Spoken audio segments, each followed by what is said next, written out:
Salam damai sejahtera kepada pendengar sekalian yang saya kasih dalam Tuhan. Pada malam hari ini, saya Dr. Siva Ensign Liao akan bersama dengan Anda membahas kebenaran firman Tuhan. Dan kalau Anda adalah orang yang rindu untuk kenal lebih dalam akan kebenaran, Anda adalah orang yang rindu untuk mengenal Alkitab secara lebih luar biasa lagi, Anda ingin tahu arti dari tiap-tiap perikop, Anda ingin mengerti bagaimana aplikasi dari berbagai perikop dalam perjanjian lama yang mungkin terdengar aneh. Anda ingin tahu apa arti dari kata-kata yang dibacakan. Anda mungkin pernah membaca firman Tuhan dan Anda bingung apa artinya dan Anda ingin mengetahui semua itu, maka Anda berada di channel yang tepat, di saluran radio yang tepat, dan Anda berada di program yang tepat. Karena dari Jalan Danau Agung 2 Sunter di sini, kami Radio Berita Kasih 828 AM akan menuntun Anda, dan Anda bersama dengan saya dalam acara Mutiara Kebenaran. Acara ini dalam 1 jam mendatang akan membawa Anda dalam perjalanan untuk discover, ya, menemukan kebenaran-kebenaran di dalam firman Tuhan, terutama perjanjian lama. Dan kita sudah sampai ke dalam kitab Imamat. Malam ini kita akan masuk ke dalam Imamat pasal yang ke-23. Ini adalah pasal yang cukup panjang di dalam kitab Imamat, ada 44 ayat. Ini adalah suatu pasal yang unik juga, tetap sama dengan seluruh tema Imamat pada keseluruhannya.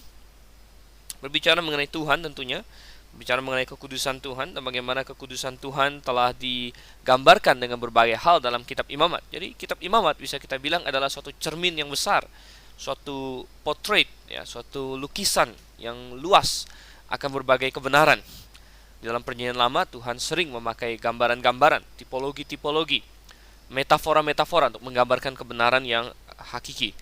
Oleh karena itulah di dalam kitab Ibrani dikatakan bahwa dalam hukum Taurat terdapat bayangan saja akan keselamatan yang akan datang.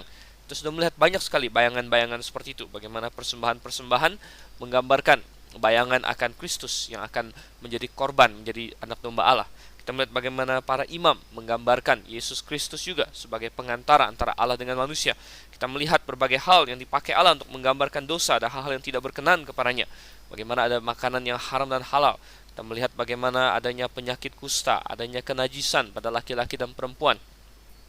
Kita sudah melihat bagaimana kekudusan Allah itu menyebabkan manusia harus berlaku dengan hati-hati, dan dari pasal 18 dan sampai pasal 22 ada berbagai hal yang tidak boleh dilakukan oleh orang-orang Israel dan juga kita. Karena apa? Karena itu semua adalah najis dan itu semua adalah hal yang dosa, dan kita harus kudus karena Allah kita adalah kudus. Kita sudah melihat semua itu, dan pasal 23 ini kita akan berbicara mengenai tipe gambaran yang lain lagi, di mana Tuhan menginstitusikan berbagai hari-hari raya. Nah, Imamat pasal 23 ini bukanlah perikop yang paling jelas menggambarkan hari-hari raya ini. Itu dilakukan di banyak perikop lain sesuai dengan hari rayanya tersendiri. Misalnya hari raya tentang Paskah 14 Nisan, ya hanya disinggung saja di sini. Sebenarnya bagaimana cara melakukan semuanya itu sudah disinggung di kitab Keluaran. Jadi Imamat pasal 23 bukanlah perikop yang paling mendetil tentang apa yang terjadi di setiap hari raya, bukanlah perikop yang paling mendetil menjelaskan signifikansi dari tiap hari raya itu, tetapi Imamat pasal 23 adalah perikop yang paling lengkap. Ya, paling lengkap sekali lagi untuk mendaftarkan semua hari raya yang ada. Nah, sebelum kita masuk lebih jauh lagi, tentu kita akan berdoa terlebih dahulu untuk meminta pertolongan Tuhan, kemudian kita akan langsung membahas kebenaran firman Tuhan. Mari kita berdoa. Bapa di surga, sekali lagi kami puji syukur kepadamu, Tuhan. Sepanjang hari Engkau sudah bersama dengan kami dalam segala aktivitas kami, dan kini di malam hari menjelang kami tidur, ya Tuhan, kami ingin sekali lagi merenungkan firman-Mu. Engkau yang kiranya membuka mata hati kami, Engkau yang kiranya menjelaskan kepada kami melalui firman-Mu dengan bantuan Roh Kudus-Mu juga, agar kami semakin mengerti, semakin mengasihi firman-Mu. Kami begitu terpukau olehnya sehingga hidup kami diubah olehnya, ya Tuhan. Itu yang sungguh kami rindukan. Pimpin kami dalam nama Yesus Kristus, Tuhan dan Juru Selamat yang hidup. Amin. Mari kita baca terlebih dahulu Imamat pasal yang ke-23. Kita akan lihat ayat 1 hingga ayat yang ketiga. Imamat pasal 23 ayat 1 sampai ayat yang ketiga, saya bacakan. Tuhan berfirman kepada Musa, Berbicaralah kepada orang Israel dan katakan kepada mereka, hari-hari raya yang ditetapkan Tuhan yang harus kamu maklumkan sebagai waktu pertemuan kudus, waktu perayaan yang kutetapkan adalah yang berikut. 6 hari lamanya boleh dilakukan pekerjaan, tetapi pada hari yang ketujuh harus ada sabat, hari perhentian penuh, yakni hari pertemuan kudus. Janganlah kamu melakukan sesuatu pekerjaan, itulah sabat bagi Tuhan di segala tempat kediamanmu. Pasal ini akan berbicara mengenai berbagai, sebagaimana di ayat 2 dikatakan, hari-hari raya yang ditetapkan Tuhan. Waktu perayaan, ini adalah hari-hari raya, hari-hari sukacita, hari-hari di mana orang Israel memperingati sesuatu. Dan akan ada 7 hari raya yang dibahas di dalam pasal 23 ini, tidak termasuk yang pertama disebut yaitu sabat, ya, dari ayat 1 sampai ayat 3 mengenai sabat. Itu yang paling pertama disebut, tapi itu belum termasuk 7 hari raya, karena hari sabat sebenarnya bukan hari raya, ini terjadi setiap minggu. Tetapi sabat disebut di sini karena hari sabat merupakan hari yang harus diperingati juga oleh orang Israel. Jadi sabat disebut pertama dan sebagai landasan, karena sabat adalah hari yang ketujuh. Hari yang ketujuh selalu mengandung makna yang spesial. Kalau kita baca di kitab Kejadian, Allah menghentikan segala pekerjaannya pada hari yang ketujuh, bukan karena ia capek atau karena dia ada masalah, tapi karena dia sudah selesai menciptakan. Jadi hari ketujuh menggambarkan kesempurnaan, keselesaian, sesuatu yang sudah komplit, sudah selesai, sempurna. Oleh karena itu kita sering dalam Alkitab angka 7 dipakai untuk menggambarkan kesempurnaan itu, ya, suatu completeness. Ya, jadi sabat disebut di sini. Ini ada hari-hari yang ketujuh. Dan menarik sekali, kita akan lihat akan ada 7 hari perayaan yang kita bahas dari ayat 4 dan seterusnya nanti. Dan selain itu juga kita akan melihat fokus terutama berada pada bulan yang ketujuh. Jadi bukan hanya pada hari yang ketujuh di mana ada sabat, tapi pada bulan yang ketujuh pada setiap tahun ada banyak sekali hari-hari raya di sana. Nah, jadi semua itu menggambarkan, ya, Tuhan ingin menggunakan hari-hari raya ini untuk melambangkan sesuatu, di mana 7 hari raya menggambarkan kesempurnaan. Mengenai sabat itu sendiri, sudah banyak yang kita bicarakan mengenai sabat dalam kitab Keluaran sampai dengan kitab Imamat, sudah banyak kita bahas. Ada sebagian orang hari ini yang masih menganggap hari sabat, yaitu hari Sabtu, sebagai hari yang kudus. Dan ada golongan tertentu yang menyebut diri Kristen, ya, contohnya gereja Advent, yang masih ngotot untuk kebaktian hari Sabtu, dan kemudian pada hari Sabtu tidak boleh melakukan apa-apa, tidak boleh pergi keluar dari rumah, dan lain sebagainya. Nah, ini adalah suatu posisi yang sebenarnya tidak kita dapatkan dalam Alkitab. Kalau kita baca Perjanjian Lama, memang penuh sekali dengan referensi terhadap hari Sabat, dan seringkali ada segala macam perintah, segala macam larangan, segala macam himbauan untuk menguduskan Sabat, bahwa orang Israel tidak boleh bekerja hari Sabat harus dikhususkan untuk Tuhan, dan bahwa hari Sabat itu adalah suatu perjanjian sampai selama-lamanya. Ini yang sering, ayat-ayat yang sering dilihat oleh kaum Advent atau kaum yang tetap ingin mempertahankan hari Sabat. Namun demikian, saudara yang kasih Tuhan, kalau kita hanya melihat ayat-ayat itu, maka berarti kita hanya melihat setengah dari Alkitab. Jadi kesalahan banyak orang-orang yang mengalami kesesatan bukanlah karena mereka tidak melihat Alkitab. Banyak sekali kelompok yang sesat, Saksi Yehova, Advent termasuk, ya, kemudian banyak lagi kelompok-kelompok yang lain. Kesalahan mereka bukanlah karena mereka sama sekali tidak membaca Alkitab. Kesalahan mereka adalah karena mereka hanya melihat sebagian dari Alkitab. Mereka tidak melihat seluruhnya. Jadi mereka masuk ke dalam bagian-bagian Perjanjian Lama yang berbicara mengenai hari Sabat, dan sering dalam argumen mereka akan berkata, lihat, ya, ini Sabat sudah ditetapkan untuk perjanjian selama-lamanya. Nah, jadi kita harus melakukannya. Tetapi mereka tidak mau untuk membuka ayat-ayat dalam Perjanjian Baru. Dan kita tahu bahwa Perjanjian Baru ditulis setelah Perjanjian Lama, dan Perjanjian Baru menjelaskan Perjanjian Lama.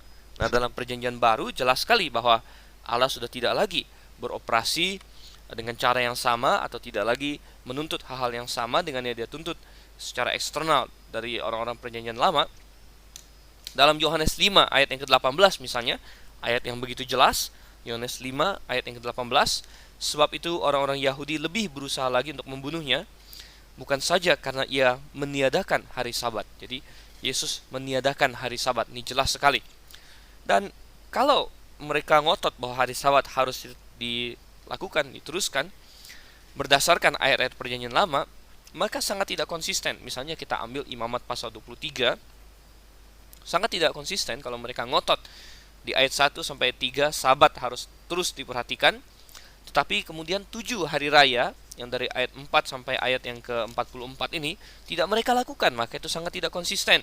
Ya. Apakah orang-orang Advent hari ini atau orang-orang yang masih ingin mempertahankan Sabat, apakah mereka memperingati Paskah sebagaimana orang Yahudi dengan menyembelih domba? Apakah mereka mempraktikkan hari raya roti tidak beragi, di mana selama 1 minggu mereka tidak makan roti yang ada raginya? Apakah mereka memperingati hari raya buah pertama? Apakah mereka memperingati hari raya bunga ungaran atau Pentakosta sebagaimana orang Israel?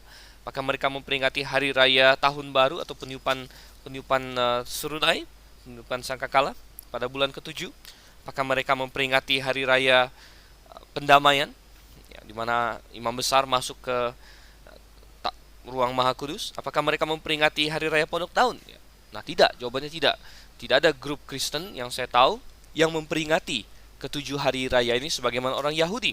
Dan memang Alkitab sendiri di Perjanjian Baru sudah memberitahu kita bahwa kita di Perjanjian Baru ini tidak lagi terikat pada hari-hari raya itu. Coba kita buka dalam Kolose pasal 2 misalnya. Kolose pasal yang kedua ayat yang ke-16. Ini jelas sekali di sini. Kolose 2 ayat 16, karena itu janganlah kamu biarkan orang menghukum kamu mengenai makanan dan minuman ataupun mengenai hari raya, bulan baru ataupun hari Sabat.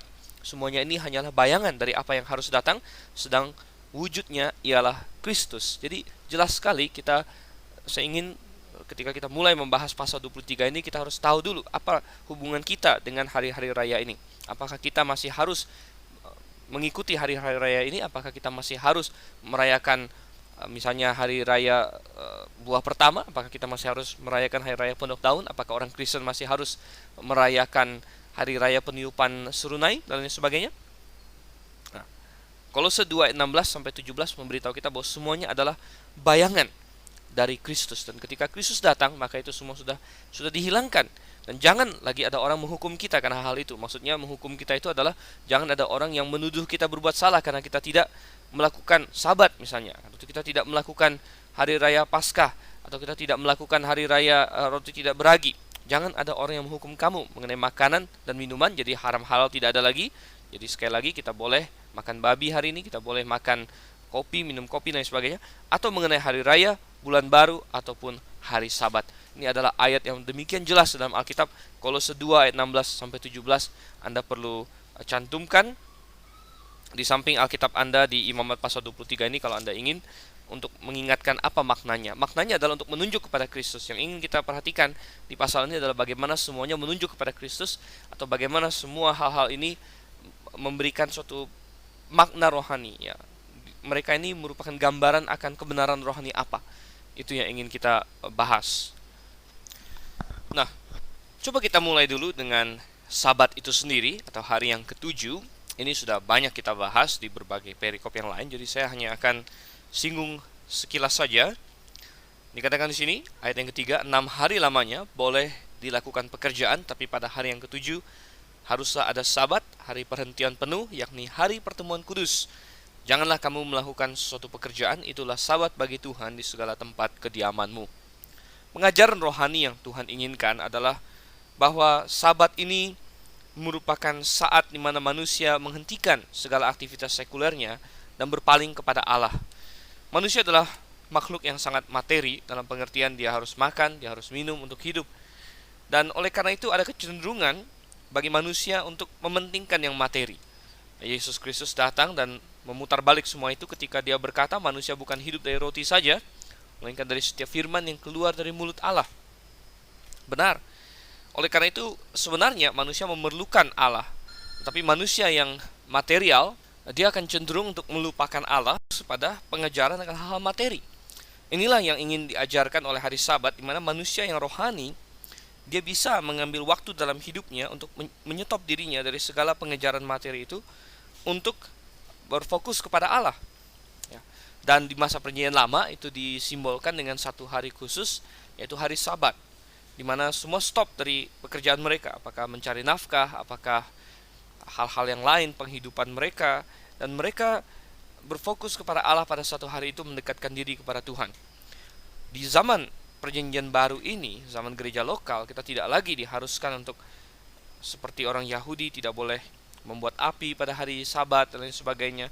Tetapi kita tetap harus menerapkan prinsipnya, di mana kita menyisihkan waktu kita dari kesibukan sekuler kita, dari keinginan kita untuk mencari nafkah, mencari uang, dan lain sebagainya, pekerjaan kita yang lain. Kita menyisihkan waktu untuk datang mendekat kepada Tuhan. Adakah itu kita lakukan? Bahkan di masa yang sudah hakikat ini, kita bukan lagi hanya 1/7 dari waktu kita, yaitu satu hari Sabat, melainkan lebih daripada itu kita berikan kepada Tuhan, karena kita sudah berada di zaman hakikat. Itu adalah pengertian rohani dari Sabat sebenarnya.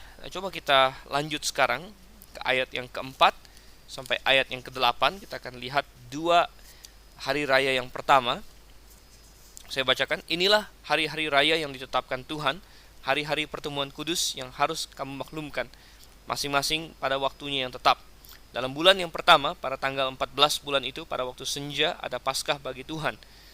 Dan pada hari yang ke-15 bulan itu, ada hari raya roti tidak beragi bagi Tuhan. 7 hari lamanya kamu harus makan roti yang tidak beragi. Pada hari yang pertama, kamu harus mengadakan pertemuan kudus. Janganlah kamu melakukan sesuatu pekerjaan berat. Kamu harus mempersembahkan korban api-apian kepada Tuhan 7 hari lamanya. Pada hari yang ke-7 haruslah ada pertemuan kudus. Janganlah kamu melakukan sesuatu pekerjaan berat.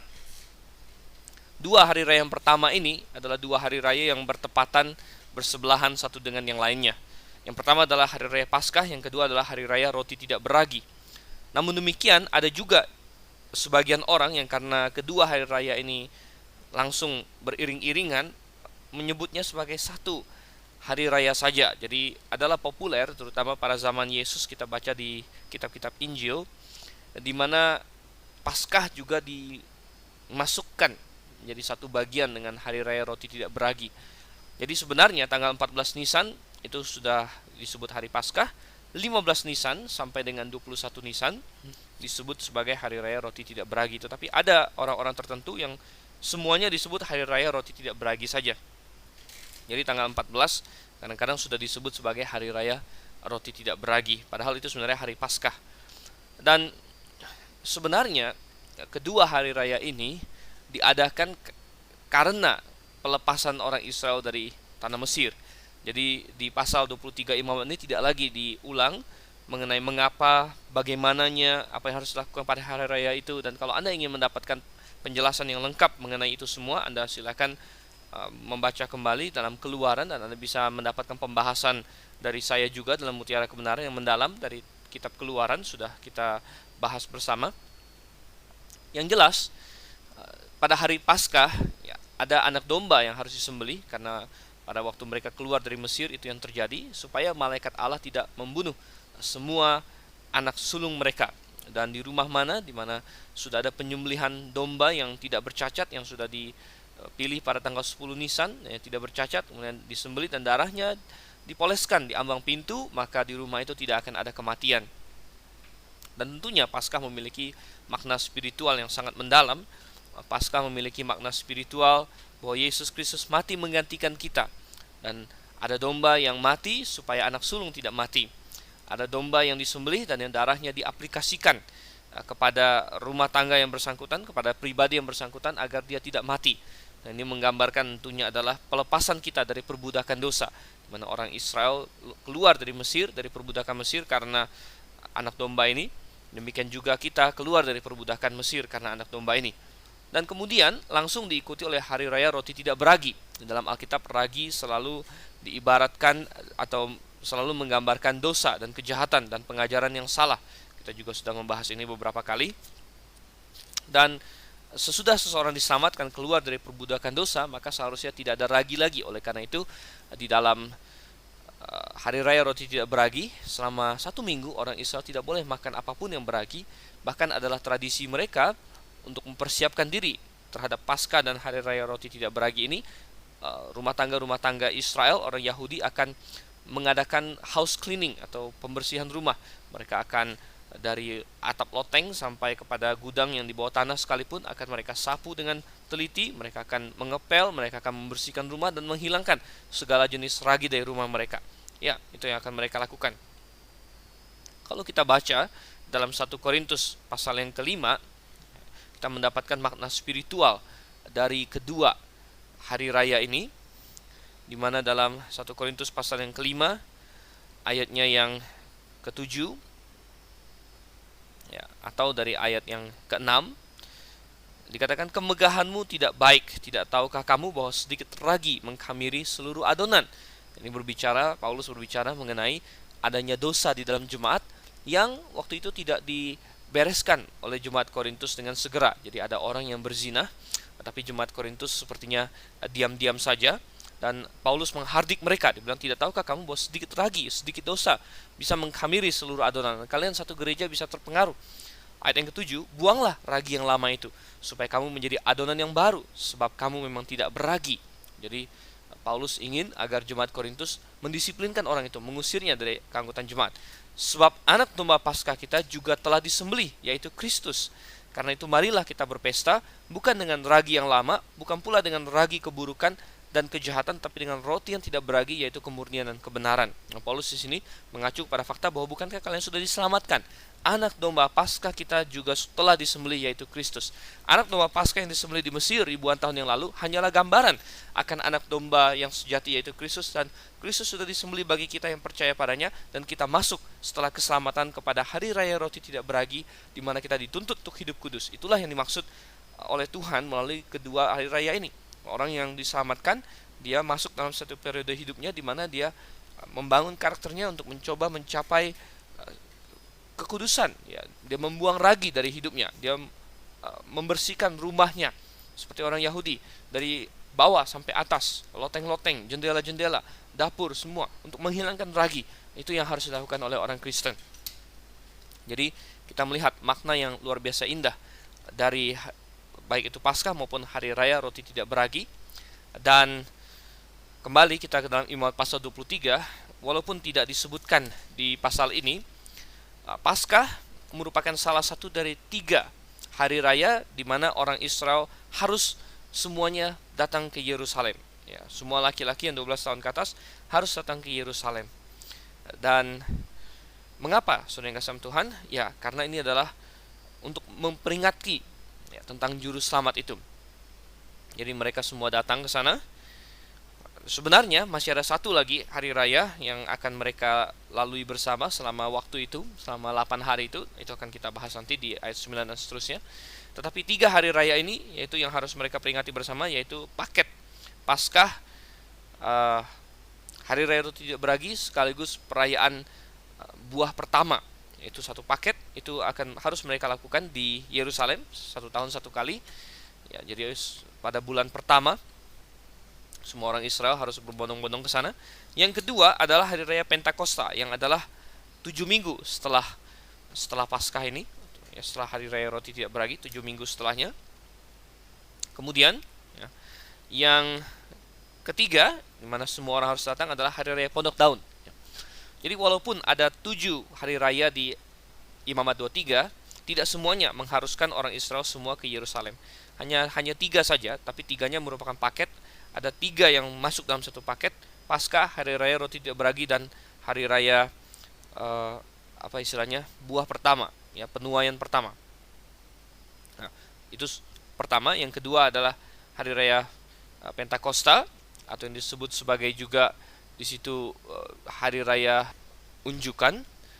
Dan kemudian yang ketiga adalah hari raya Pondok Daun. Mengapa Tuhan memberikan hari-hari raya ini? Tadi sudah kita bahas satu aspeknya, yaitu untuk memberikan gambaran tentang kebenaran-kebenaran rohani. Ada tentunya banyak alasan-alasan praktikal juga mengapa Tuhan menyuruh orang Israel memiliki hari raya ini. Antara lain alasan-alasan sosial, nomor 1, untuk membuat orang Israel mengingat akan masa lalu mereka. Banyak dari hari raya ini selain menggambarkan sesuatu di masa depan, juga mengingatkan akan apa yang terjadi di masa lampau. Dan suatu bangsa harus memperingati sejarahnya sendiri. Mereka harus mengingat hal-hal yang yang terjadi dalam sejarah bangsa mereka, dan mereka tidak boleh lupa akan hal itu. Bangsa yang lupa akan sejarah mereka, akan jati diri mereka, adalah bangsa yang kacau, bangsa yang tidak tahu berterima kasih. Indonesia saja kita tentu memperingati hari kemerdekaan kita, misalnya tanggal 17 Agustus, ya. Itu adalah hal yang baik. Kita memperingati hari pahlawan, misalnya tanggal 10 November. Kita memperingati hari kebangkitan nasional dan lain-lain sebagainya. Itu adalah hal yang baik. Nah, orang Israel, selain tadi kita sudah bahas makna profetik, makna nubuatan dari setiap hari raya ini, misalnya Paskah menggambarkan Kristus yang masih akan datang jauh pada saat imamat ditulis, namun juga melihat kembali ke belakang suatu sejarah. Jadi makna praktikal dari perayaan-perayaan ini antara lain adalah menjadi suatu monumen bagi bangsa Israel akan sejarah mereka. Selain itu, ini juga menjadi suatu kesempatan bagi bangsa itu untuk bisa bersatu secara satu bangsa. Adanya hari-hari raya, adanya hal-hal seperti ini cenderung untuk memperkuat tali persaudaraan. Bahkan ketika kerajaan Israel terpecah dua, satu di bawah Yerobeam, satu di bawah Rehabeam, Yerobeam akhirnya memutuskan untuk melarang umatnya atau rakyatnya untuk melakukan yang 3 kali setahun pergi ke Yerusalem itu, karena takut bila mereka melakukan hal itu mereka akan kembali kepada keluarga Yehuda.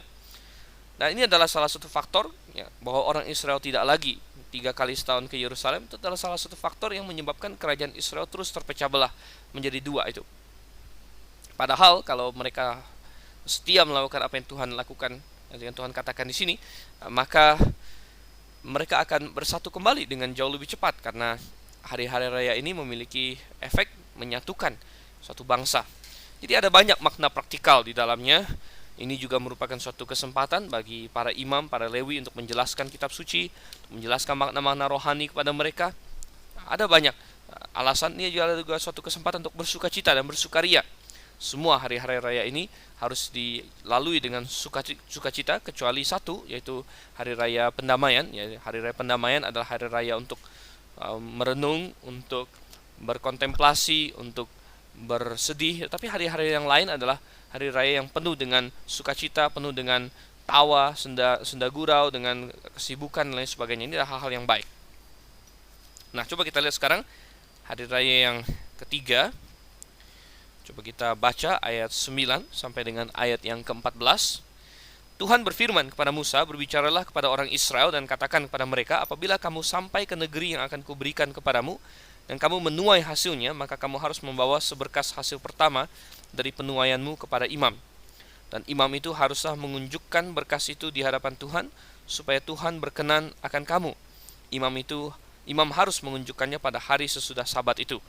Pada hari kamu mengunjukkan berkas itu, kamu harus mempersembahkan seekor domba berumur setahun yang tidak bercela sebagai korban bakaran bagi Tuhan, serta dengan korban sajiannya dari 2/10 eva tepung yang terbaik diolah dengan minyak sebagai korban api-apian bagi Tuhan, yakni bau yang menyenangkan, serta dengan korban curahannya dari 1/4 hin anggur. Sampai pada hari ini itu juga, janganlah kamu makan roti atau bertih gandum atau gandum baru, sampai kamu telah membawa persembahan Allahmu. Itulah suatu ketetapan untuk selama-lamanya bagi kamu turun-temurun di segala tempat kediamanmu.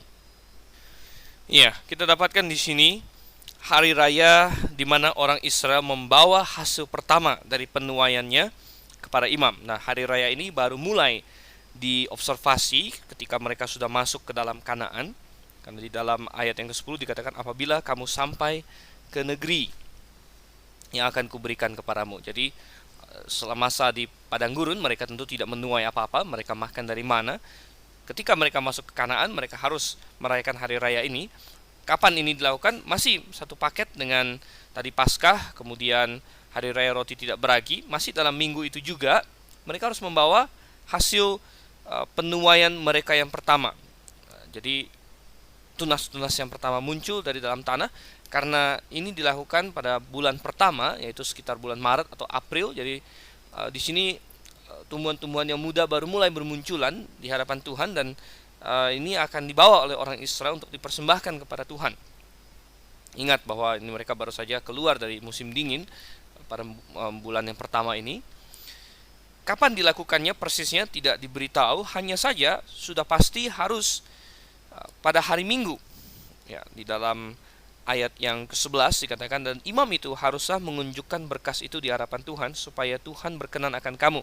Imam harus menunjukkannya pada hari sesudah Sabat itu. Jadi coba kita ambil skenario, ya. Misalnya tanggal 14 Nisan pada tahun itu jatuh pada hari Rabu, ya. 14 Nisan jatuh pada hari Rabu, maka 14 Nisan itu orang Israel misalnya memperingati Paskah. Kemudian 15 Nisan ya, jatuh pada hari Kamis misalnya, ya, maka 15 Nisan itu adalah hari pertama hari raya roti tidak beragi, ya, dan itu dianggap sebagai suatu Sabat hari Kamis itu, ya, sebagaimana di Imamat 23 ayat yang ke-7 dikatakan, pada hari yang pertama kamu harus mengadakan pertemuan kudus. Nah, Sabat yang sebenarnya pada minggu itu akan jatuh pada tanggal 17 Nisan. Ya. Jadi saya ulang lagi, misalnya ini kita ambil contoh misalnya pada tahun kematian Yesus. 14 Nisan hari Rabu, 15 Nisan hari Kamis itu dianggap sebagai Sabat, ya, karena tidak boleh bekerja, tapi bukan Sabat mingguan, itu Sabat yang besar. 16 Nisan hari Jumat, 17 Nisan adalah Sabat yang mingguan. 18 Nisan adalah hari sesudah Sabat, Minggu, hari Minggu. Nah, maka pada tahun itu hari raya ini hasil pertama, hari raya hasil pertama dipersembahkan imam pada tanggal 18 Nisan. Jadi kita dapatkan hari raya penuaian pertama ini tidak ditaruh tanggalnya, tapi ditaruh harinya, yaitu hari sesudah Sabat. Harus dilakukan selalu pada hari Minggu, ya, dilakukan pada hari Minggu sesudah Sabat. Nah, itu tanggal berapa tergantung pada bulan itu. 14 Nisannya jatuh pada ini, pada kapan? Gitu. Pada hari apa? Kalau 14 Nisannya jatuh pada hari Selasa, beda lagi. 14 Nisan jatuh pada hari Kamis, beda lagi. Yang penting dia adalah pada hari Minggu. Nah, menggambarkan apakah hasil pertama ini? Hasil pertama ini adalah suatu gambaran profetik yang luar biasa indah mengenai kebangkitan Yesus Kristus. Kita tahu bahwa pada hari Minggu setelah kematiannya, Yesus Kristus bangkit kembali dari antara orang mati. Dan dia adalah hasil pertama. Coba kita buka di dalam 1 Korintus pasalnya yang ke-15. Kita buka 1 Korintus pasalnya yang ke-15, ya. Kita lihat ayatnya yang ke-20 sampai ayatnya yang ke-23. Saya bacakan. Tetapi yang benar ialah bahwa Kristus telah dibangkitkan dari antara orang mati sebagai yang sulung dari orang-orang yang telah meninggal. Sebab sama seperti maut datang karena satu orang manusia, demikian juga kebangkitan orang mati datang karena satu orang manusia.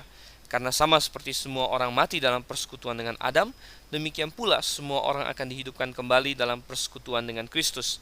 Tetapi tiap-tiap orang menurut urutannya, Kristus sebagai buah sulung atau buah pertama, sesudah itu mereka yang menjadi miliknya pada waktu kedatangannya. Jadi betapa indahnya di mana hari raya hasil pertama ini menggambarkan kebangkitan Kristus. Nah, ini adalah hal yang luar biasa. Oke. Jadi dikatakan di sini, ya, pada hari itu mereka tetap harus mempersembahkan seekor domba. Mereka membawa 2/10 eva tepung yang terbaik, dan mereka harus bersenang-senang. Dan sungguh ini adalah suatu hari yang indah, suatu hari di mana orang Israel melihat ada harapan, karena penuaian mereka sudah mulai ada hasilnya, ada harapan untuk masa depan. Dan bagi kita yang hidup perjanjian baru juga ini adalah suatu hal yang indah, karena Yesus Kristus bangkit, maka ada harapan bahwa kita pun akan bangkit, karena sebagaimana dia bangkit sebagai buah sulung, kita pun suatu hari akan dibangkitkan. Oke, sekarang coba kita baca ayat 15 sampai ayat 22. Ini adalah hari raya yang keempat, yaitu hari raya yang kita kenal sebagai Pentakosta, atau Pentakosta itu artinya 50, karena dibuat 50 hari ya, setelah hari Sabat yang tadi itu 50 hari kemudian. Coba kita baca ayat 15 sampai ayat yang ke-22. Dikatakan, kemudian kamu harus menghitung mulai dari hari sesudah Sabat itu, yaitu waktu kamu membawa berkas persembahan unjukan, harus ada genap 7 minggu. Sampai pada hari sesudah Sabat yang ke-7, kamu harus hitung 50 hari. Lalu kamu harus mempersembahkan korban sajian yang baru kepada Tuhan. Dari tempat kediamanmu kamu harus membawa 2 buah roti unjukan yang harus dibuat dari 2/10 eva tepung yang terbaik dan yang dibakar sudah dicampur dengan ragi sebagai hulu hasil bagi Tuhan. Beserta roti itu kamu harus mempersembahkan 7 ekor domba berumur setahun yang tidak bercela dan seekor lembu jantan muda dan 2 ekor domba jantan. Semuanya itu haruslah menjadi korban bakaran bagi Tuhan, serta dengan korban sajiannya dan korban-korban curahannya, suatu korban api-apian yang baunya menyenangkan bagi Tuhan.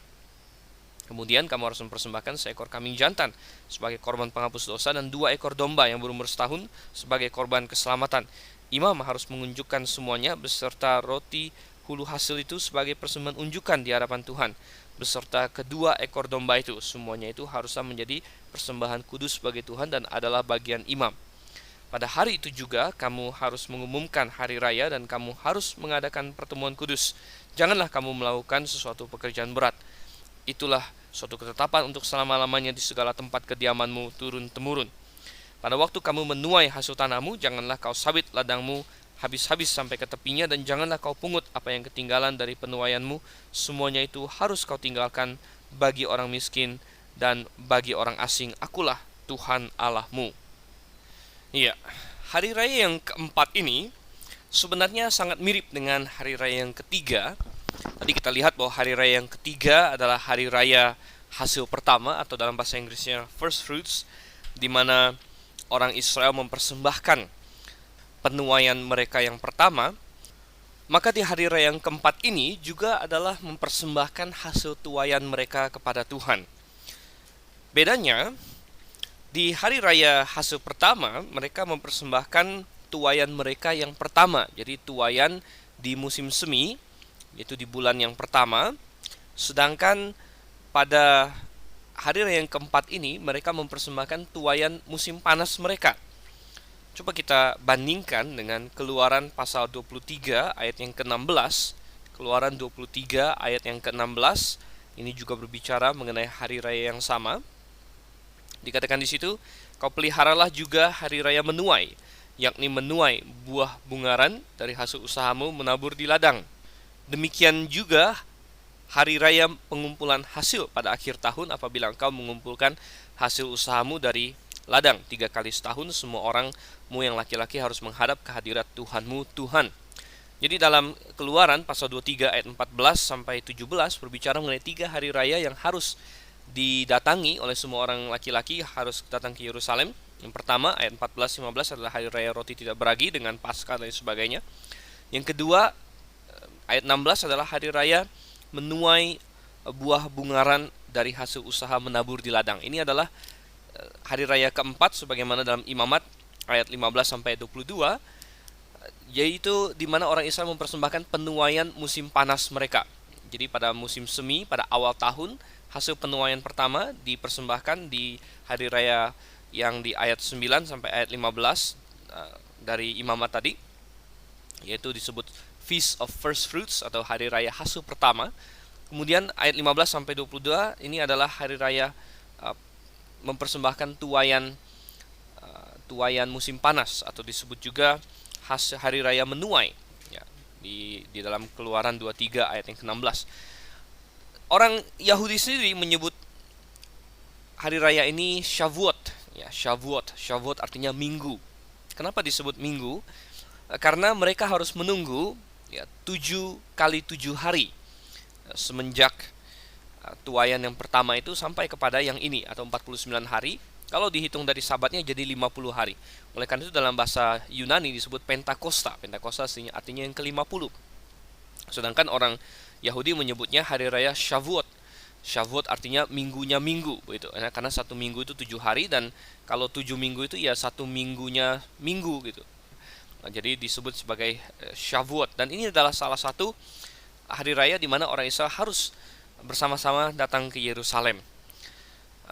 Sebagaimana di hari raya hasil pertama mereka mengunjukkan apa yang mereka bawa kepada Tuhan. Tuhan, ini yang berkat-berkat yang daripada engkau aku tunjukkan, aku persembahkan kepadamu.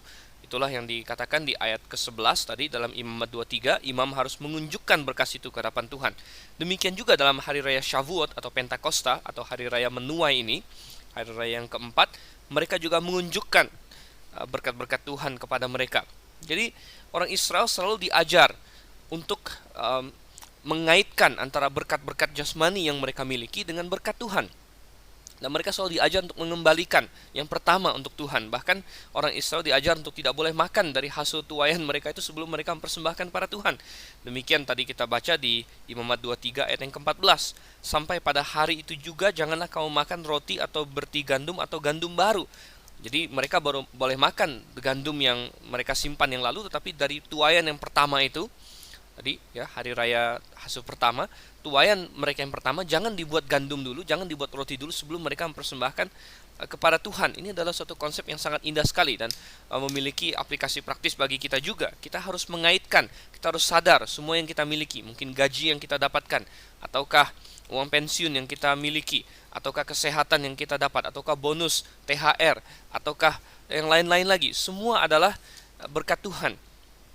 Dan orang Israel diajar untuk mengembalikan kepada Tuhan berkat Tuhan. Apalagi kita yang hidup di zaman hakikat. Ya, banyak orang hari ini berkata bahwa dia tidak mau memberikan persepuluhan dengan alasan persepuluhan itu di zaman perjanjian lama dan lain sebagainya. Itu adalah alasan yang konyol, saudara kasih Tuhan. Seharusnya di zaman perjanjian baru kita harus lebih lagi. Kita memberikan persepuluhan sebagai langkah pertama, dan sesudah itu kita masih memberikan lagi dari penghasilan kita dukungan-dukungan terhadap pekabaran Injil yang lain. Ya, banyak orang yang bilang bahwa mereka tidak mau memberi persepuluhan karena itu adalah metode lama dan lain sebagainya, adalah karena mereka memang tidak mau dan tidak rela memberikan 10% dari penghasilan mereka kepada Tuhan. Tidak demikian dalam Alkitab. Kalau kita baca, orang Israel diajar dengan luar biasa. Nah, tadi kita sudah melihat semua hari raya Israel, baik itu hari raya Paskah menggambarkan kematian Yesus Kristus, hari raya roti tidak beragi menggambarkan hidup orang Kristen yang seharusnya tidak lagi beragi, yang harusnya menuju kepada kekudusan. Hari raya hasil pertama menggambarkan kebangkitan Yesus Kristus. Dan yang keempat ini, hari raya Pentakosta atau Shavuot, menggambarkan apa, saudara? Oh, jelas sekali, ini sudah digenapi. Hari raya ini menggambarkan tentang gereja, ya, kehidupan berjemaat, di mana pada hari Pentakosta kita mendapatkan di situ gereja diperkenalkan kepada dunia. Pada hari Pentakosta gereja go public, gereja mendapatkan suatu restu dari Allah. Ya, bisa dikatakan kalau dalam bahasa perusahaan, gereja melakukan grand opening, ya, dan gereja menuai hasil mereka yang pertama. Sebenarnya ini sesuai dengan Shavuot atau Pentakosta, di mana orang Israel mempersembahkan tuaian musim panas yang pertama. Ya, hari raya first fruit atau hasil pertama, mereka mempersembahkan tuaian musim semi yang pertama. Dalam Pentakosta mereka mempersembahkan tuaian musim panas yang pertama. Dan ini adalah tuaian gereja yang pertama, di mana jemaat Yerusalem waktu itu, Petrus berdiri berkhotbah, 3.000 orang percaya, dan itu dipersembahkan kepada Tuhan. Jadi luar biasa sekali. Dan satu hal yang menarik mengenai persembahan, ini adalah satu-satunya persembahan dalam hari-hari raya yang mengandung ragi. Semua persembahan-persembahan yang lain, yang kalau kita baca di dalam pasal-pasal awal, tidak ada satupun yang memakai ragi. Tetapi di sini ada ragi, saudara yang kasih Tuhan. Di ayatnya yang ke-17 dikatakan di situ, dan dari tempat kediamanmu kamu harus membawa 2 buah roti unjukan yang harus dibuat dari 2/10 eva tepung yang terbaik dan yang dibakar sesudah dicampur dengan ragi sebagai hulu hasil bagi Tuhan. Mengapa di sini ada ragi? Ingat bahwa hari raya ini menggambarkan gereja, zaman gereja. Dan Tuhan mengakui, dan Tuhan dari simbologi ini ingin memberitahu kita bahwa gereja, walaupun adalah alat Tuhan pada masa sekarang ini, tetap terdiri dari orang-orang yang tidak sempurna. Tetap terdiri dari orang-orang yang masih memiliki kesalahan. Dan walaupun kita adalah orang yang tidak sempurna, tapi Tuhan tetap mau menerima kita sebagai persembahan yang hidup. Dalam Roma 12 ayat 1 dikatakan, persembahkanlah hidupmu sebagai persembahan yang hidup dan yang berkenan kepada Allah. Jadi walaupun kita masing-masing tetap harus mencoba untuk menuju kepada ketiada ragian itu dan menuju kepada karakter yang kudus, namun demikian kita tetap dapat dipakai oleh Tuhan dalam kelemahan-kelemahan kita. Oke, jadi kita sudah membahas cukup banyak. Sekarang kita masuk ke dalam hari raya yang kelima. Kita baca ayat 23 sampai dengan ayat yang ke-25. Tuhan berfirman kepada Musa, katakanlah kepada orang Israel begini, dalam bulan yang ke-7, pada tanggal 1 bulan itu, kamu harus mengadakan hari perhentian penuh yang diperingati dengan meniup serunai, yakni hari pertemuan kudus. Janganlah kamu melakukan sesuatu pekerjaan berat dan kamu harus mempersembahkan korban api-apian kepada Tuhan. Ya. Yang kelima adalah hari raya yang disebut Rosh Hashanah oleh orang Yahudi. Kata Rosh Hashanah sendiri artinya permulaan tahun atau kepala dari tahun. Dan ini adalah hari raya tahun baru orang Israel. Nah, mungkin ada yang berkata bahwa tahun baru bukankah Nisan, karena Nisan adalah bulan pertama Israel. Benar, Nisan adalah bulan pertama Israel dalam kalender religi. Jadi orang Israel punya dua kalender sebenarnya, kalender agamawi dan kalender sekuler. Dan Nisan adalah bulan pertama dalam kalender sekuler mereka, tetapi bulan ketujuh Tishri adalah bulan pertama dalam kalender sekuler mereka. Jadi ini adalah perayaan tahun baru sekuler. Jadi menarik sekali ya. Mereka punya dua kalender seperti itu. Tetapi kata Rosh Hashanah sendiri tidak didapatkan dalam Alkitab, dan sebenarnya dalam Alkitab ini disebut sebagai hari raya meniup serunai ya. Dan kata serunai di sini intinya artinya adalah semacam trompet atau sangkakala. Dalam King James Version diterjemahkan trumpets. Ya, walaupun ada beberapa kata dalam Alkitab yang bisa diterjemahkan sangkakala, ada satu kata yang pakai bahasa Ibrani shofar, dan ini berbeda, ini pakai kata teruah, tapi bisa juga diterjemahkan intinya suatu jenis alat tiup ya. Nah, ini bisa diterjemahkan sangkakala juga. Nah, hal yang menarik mengenai hari raya ini adalah satu-satunya hari raya Israel yang dilakukan pada tanggal 1 dalam bulan tertentu. Hari raya lain selalu biasa dilakukan pada pertengahan bulan. Paskah misalnya 14 Nisan, hari raya roti tidak beragi ya 15 Nisan, hari raya Hasul pertama tetap di pertengahan bulan juga. Kemudian Pentakosta tetap di pertengahan bulan juga. Nah, ini adalah satu-satunya yang dilakukan pada tanggal 1. Dan kalender Israel adalah kalender bulan, saudara. Jadi mereka punya 30 hari satu bulan.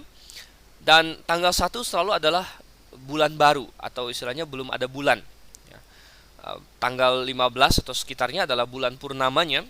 Dan tanggal 1-nya adalah new moon, istilahnya new moon. Jadi bulan baru saja menghilang dan baru akan muncul sedikit saja, bulan sabit yang sedikit sekali. Jadi tanggal 1 merupakan malam-malam yang tergelap bagi orang Israel sebenarnya. Nah, mengapa Tuhan membuat satu hari raya pada tanggal 1, di mana malam itu malam tidak ada bulan bagi orang Israel, malam yang paling gelap istilahnya, dan apa yang digambarkan oleh hari raya ini? Ya, sebenarnya hari raya ini sebagai permulaan dari tahun baru mereka menggambarkan datangnya suatu era baru, suatu zaman baru. Hari raya ini juga belum digenapi, tapi akan digenapi. Itu kapan? Ya, yaitu pada saat Israel akan memasuki tribulation, memasuki masa-masa kesesakan. Dan peniupan sangkakala juga sangat berkaitan erat dengan masa tribulation, karena pada saat masa tribulation kita akan membaca di kitab Wahyu ada 7 sangkakala Allah yang berbunyi. Ya. Dan untuk mengawali tribulation ada sangkakala lain yang berbunyi, yaitu ketika penghulu malaikat, katanya, coba kita buka dalam 1 Tesalonika pasal yang keempat. 1 Tesalonika pasalnya yang keempat, ayatnya yang ke-16 ya. Pada waktu tanda diberi, pada waktu penghulu malaikat berseru, sangkakala Allah berbunyi ya. Jadi itu adalah rapture, pengangkatan orang percaya, orang-orang zaman gereja saat ini, dan mensimbolir orang Israel, orang Yahudi masuk ke suatu zaman baru, yaitu zaman penganiayaan, di mana ada 7 sangkakala Allah yang berbunyi. Jadi cocok sekali hari raya ini, hari raya meniup serunai, meniup sangkakala ya, dimulai dengan ditiupnya sangkakala Allah, melambangkan rapture, masuk Israel ke dalam masa kesusahan. Ini adalah suatu hal yang indah sekali digambarkan di sini. Nah, bukan berarti bahwa rapture pasti terjadi pada 1 Tishri, melainkan ini adalah gambaran ya. Dan kenapa kita tidak katakan dia pasti terjadi 1 Tishri? Karena Tuhan sudah mewanti-wanti, tidak seorang pun yang bisa tahu kapan rapture itu bisa terjadi. Tetapi bisa saja rapture terjadi entah kapan, kemudian ada suatu periode waktu transisi, kemudian baru pada tanggal 1 Tishri memasuki masa tribulation. Intinya akan ada kesusahan untuk orang Israel pada zaman ini. Oleh karena itu juga perayaan ini adalah perayaan yang tanpa bulan, malam yang tergelap, saat-saat tergelap dalam sejarah Israel. Bahkan masa tribulation bisa juga disebut masa kesusahan Yakub, Ya, kita tentunya bersyukur bahwa kita sebagai orang percaya tidak ikut dalam masa itu karena kita sudah di-rapture, diangkat oleh Tuhan. Oke, waktu kita sedikit, kita masuk ke dalam perayaan yang ke-6, ayat 26 sampai 32. Tuhan berfirman kepada Musa, akan tetapi pada tanggal 10 bulan yang ke-7 itu, ada hari raya pendamaian. Kamu harus mengadakan pertemuan kudus dan harus merendahkan diri dengan berpuasa dan mempersembahkan korban api-apian kepada Tuhan. Pada hari itu, janganlah kamu melakukan suatu pekerjaan. Itulah hari pendamaian untuk mengadakan pendamaian bagimu di hadapan Tuhan Allahmu. Karena setiap orang yang pada hari itu tidak merendahkan diri dengan berpuasa, haruslah dilenyapkan dari antara orang-orang sebangsanya. Setiap orang yang melakukan sesuatu pekerjaan pada hari itu, orang itu akan kubinasakan dari tengah-tengah bangsanya. Janganlah kamu melakukan sesuatu pekerjaan, itulah suatu ketetapan untuk selama-lamanya bagimu turun-temurun di segala tempat kediamanmu. Itu harus menjadi suatu sabat, hari perhentian penuh bagimu, dan kamu harus merendahkan diri dengan berpuasa. Mulai pada malam tanggal 9 bulan itu, dari matahari terbenam sampai matahari terbenam, kamu harus merayakan sabatmu. Oke, jadi jelas sekali di sini hari raya pendamaian ini sebenarnya baru kita bahas tidak lama yang lalu, yaitu di pasalnya yang ke-16 dari kitab Imamat sendiri. Kita sudah melihat bagaimana hari raya pendamaian menggambarkan dengan luar biasa karya Yesus Kristus dari kayu salib untuk menyelamatkan manusia. Di situ imam besar masuk ke ruang Maha Kudus, mendamaikan dosanya sendiri dulu, kemudian mendamaikan dosa Israel, memercikkan darah itu ke atas tutup tabut pendamaian dan lain sebagainya, menggambarkan bagaimana Yesus menghapuskan dosa sekali untuk selama-lamanya. Tetapi apakah maknanya secara profetik bagi Israel dan bagi kita? Kalau kita lihat sejauh ini, hari-hari raya Israel itu selalu secara kronologis ya menggambarkan sesuatu, baik itu mulai dari keselamatan, kemudian istilahnya kedatangan orang Israel yang pertama, jadi Paskah ya menggambarkan bagaimana Yesus Kristus disalib. Kemudian hari raya roti tidak beragi menggambarkan kekudusan yang berasal daripada itu. Hari raya Hasyu pertama menggambarkan kebangkitan Dia. Hari raya Pentakosta menggambarkan gereja sudah itu.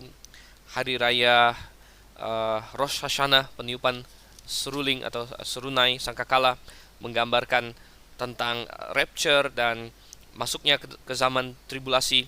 Nah, hari raya pendamaian ini dalam bahasa orang Yahudi disebut Yom Kippur, sudah kita bahas Yom Kippur. Menggambarkan apa? Ini menggambarkan keselamatan yang dari Tuhan bagi orang Israel pada masa tribulation. Ya, sebenarnya hari raya pendamaian ini bisa menggambarkan keselamatan untuk siapa saja, tapi secara spesifik menggambarkan keselamatan bagi orang Israel waktu itu. Nah, orang Israel pada waktu itu harus berkabung. Ya, kita sudah bahas bahwa masalah penyelesaian dosa adalah masalah serius. Dosa adalah masalah yang menggetarkan hati. Mereka tidak boleh bersukaria pada masa itu dan tidak bisa karena pada masa tribulation mereka akan berkabung dan bersedih. Dan ini dilakukan pada tanggal 10 bulan yang ke-7. Kita melihat bulan ke-7 ada 3 hari raya besar, Rosh Hashanah, Yom Kippur, dan kemudian nanti yang terakhir adalah hari raya Sukkot atau hari raya Pondok Daun. Jadi pada bulan yang ke-7 ya ada banyak ya, hari raya ya, karena 7 tadi angka yang menggambarkan kesempurnaan, tapi pada tanggal 10-nya sini Yom Kippur. Nah, semua orang harus berpuasa dan Tuhan akan menyelamatkan mereka ketika mereka berpaling dan mengakui bahwa Yesus Kristuslah Mesias mereka yang telah mati bagi mereka. Dan darahnya tercurah untuk mendamaikan dosa mereka, dan Israel akan diselamatkan pada masa tribulation setelah mereka melihat dan mengakui akan hal itu. Oke, kita beralih sekarang ke yang terakhir 33 ya, sampai 38. Saya bacakan. Tuhan berfirman kepada Musa, katakanlah kepada orang Israel begini, pada hari yang ke-15 bulan yang ke-7 itu ada hari raya Pondok Daun bagi Tuhan 7 hari lamanya. Pada hari yang pertama haruslah ada pertemuan kudus, janganlah kamu melakukan sesuatu pekerjaan yang berat.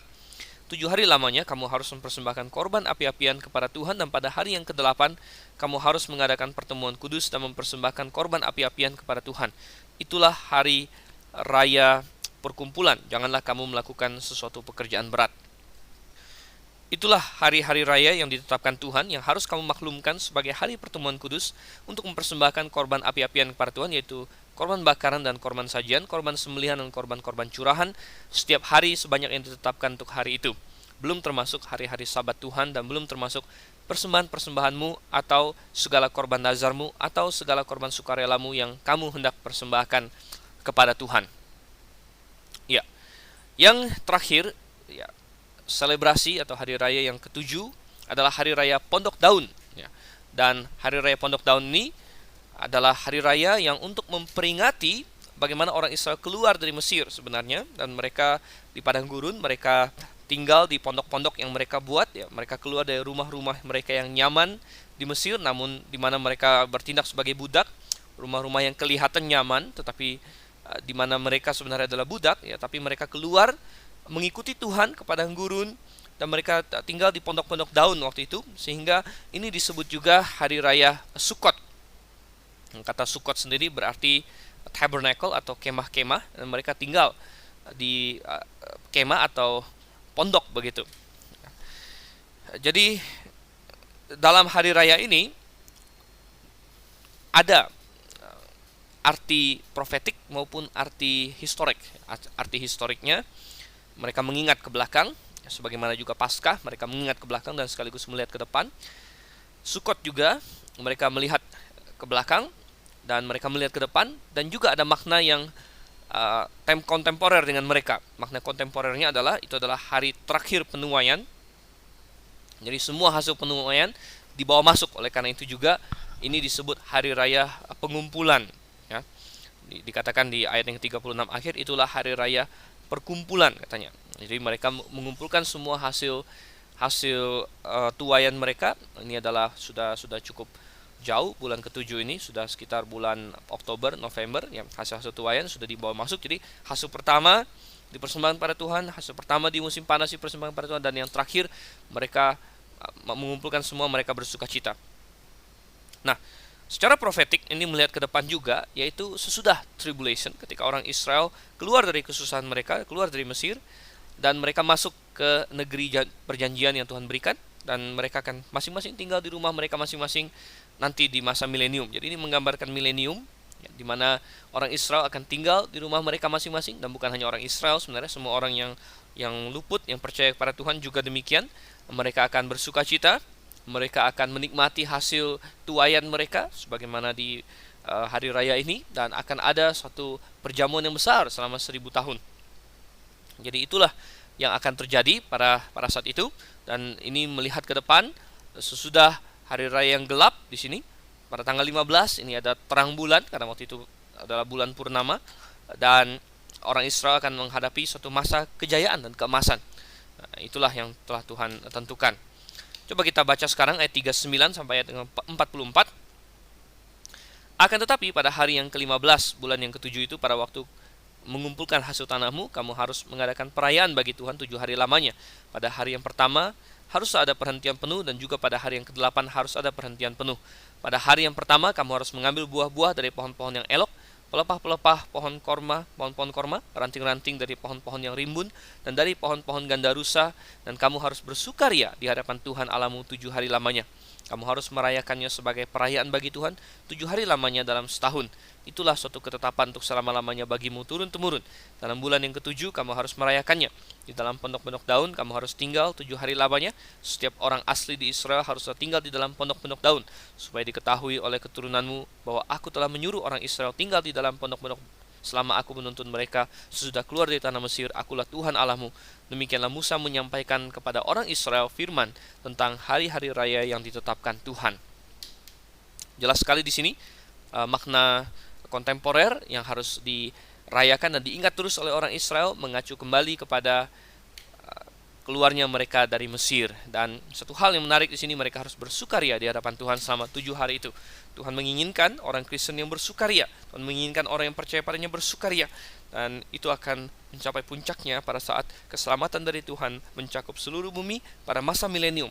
Dan itu baru akan datang sesudah Yesus kembali dari awan-awan menyongsong kita, dan kita yang percaya kita berseru, ya Tuhan, datanglah segera. Dan hari-hari raya Israel telah mengajar kita banyak sekali mengenai kebenaran-kebenaran ini, dan tentu pembahasan kita pada malam ini sangat singkat sekali. Saya sangat menyesal kita hanya punya 1 jam saja untuk membahas semua ini, karena sebenarnya ini materi yang sangat mendalam. Oleh karena itu kita kadang-kadang agak terburu-buru, dan ini pun sudah hampir genap 1 jam saya merekam. Kalau Anda ingin meriset lebih banyak tentang hal ini adalah hal yang luar biasa. Masih ada hari-hari raya lain Israel yang tidak disebut, misalnya yang tidak ada dalam Alkitab atau yang belakangan, hari raya Purim baru akan ada di Esther, itu ada maknanya sendiri lagi.